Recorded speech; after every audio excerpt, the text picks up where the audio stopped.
Xogħol, ħajja, kwalità. Hija din lajta tal-Partit Nazzjonalista sabiex verament mod sħiħ il-ħaddiema Maltin u Għawċin flimkien mal-familji tagħhom ikollhom id-drittijiet tagħhom imħarsa. Darba filgħodu l-Partit Nazzjonalista ħabbar il-programm relatat mal-festi tal-ewwel ta' Mejju jum il-ħaddiem fejn is-Segretarju Ġenerali tal-Partit Nazzjonalista Charles Bonello insista il-viżjoni tal-partit hija waħda ċara, viżjoni biex il-ħaddiem ikun jista' verament isib bilanċ bejn il-familja u l-impjeg tiegħu. Il-ħaddiem li jrid ikollu x-xogħol, però xogħol sabiex dejjem jgħix aħjar u jgawdi il-ħajja tiegħu, il-ħajja mal-familja, però mhux biss jgawdi l-ħajja, imma jgawdi ħajja ta' kwalità. U insista fuq l-importanza li jsir investiment serju fil-ħaddiema u l-familji tagħhom u saħaq li l-miżuri kollha proposti mill-Partit Nazzjonalista, inkluż dawk għall-elezzjoni ġenerali li jmiss se jkunu qed jassiguraw kundizzjonijiet aħjar għal ħaddiema u min iħaddimhom. Fil-konferenza tal-aħbarijiet kellem ukoll ix-Shadow Minister Evan Castillo li insista li r-rispett lejn ix-xogħol u kwalità ta' ħajja aħjar mhux biss slogan imma viżjoni.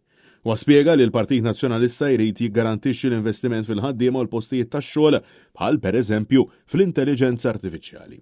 Fil-waqt li spjega l-importanza ta' remote working u kif il-Partit Nazzjonalista ilu xhur sħaħ jappella biex fost oħrajn jiżdied il-lif għall-ħaddiema. Għandna qed ngħidu li l-leave ta' maternità u l-parental leave jitwal għal sena sħiħa, imħallas kollu mill-gvern fuq ir-rata paga medja ta' pajjiżna.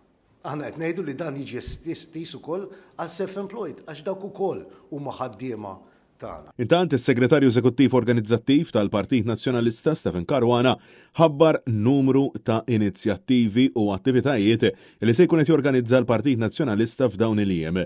Fost oħrajn, f'27 ta' April meta jsir dialogu fil-Mosta indirizzat mill-kap tal-Partit Nazzjonalista Bernard Grech.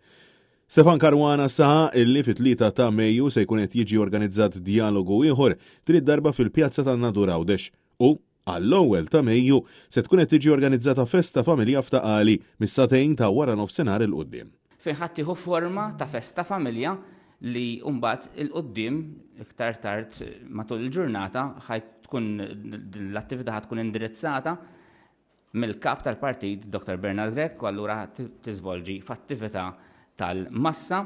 Is-Segretarju Ġenerali tal-Partit Nazzjonalista Charles Bonello fisser kif għall-Partit Nazzjonalista huwa kruċjali li jinħoloq bilanċ armonjus mhux biss jitfit mal-ħaddiema iżda mal-bqija tal-familji tagħhom. U propju dan se jkun il-qofol tal-attività tal-massa nhar l-ewwel ta' Mejju f'Taqali. Aħna bħala partit irridu wkoll nibagħtu il-messaġġ li jisma' jum il-ħaddiem jiġi b'mod prinċipali għall-ħaddiema.